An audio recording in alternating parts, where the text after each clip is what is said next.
cash award of up to $2,000 for information on these or any unsolved crimes. It's an organization like Crime Stoppers that can assist.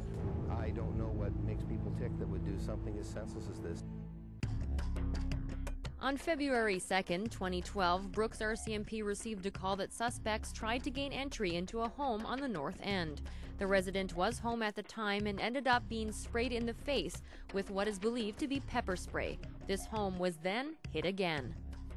The same home resident was woken by some noise inside the house. When he came out of the bedroom, he seen an individual standing in his house, at which point he heard some noise, seen some light, and then all people had left.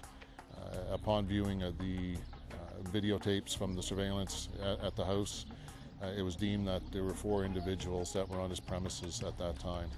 Shortly after, there was a third attack on the residence.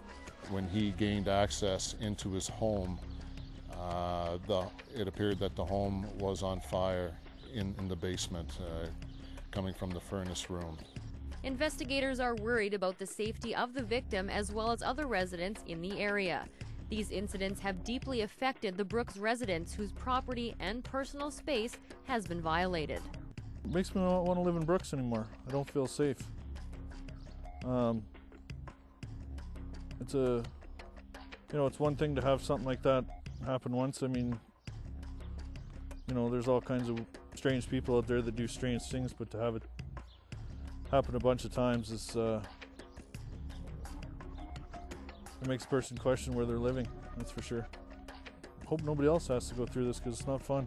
The first incidents took place on February 2nd, then February 22nd, and the third on February 28th.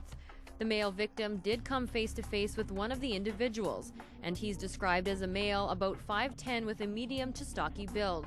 He was wearing dark clothing with a balaclava and bandana to cover his face. Brooks RCMP are seeking any information regarding these 3 related criminal acts. Now, Crime Stoppers could pay a cash award of up to $2,000 for information on these or any unsolved crimes, the recovery of stolen property, drugs, or the arrest of any wanted person. Your tips are anonymous and completely confidential.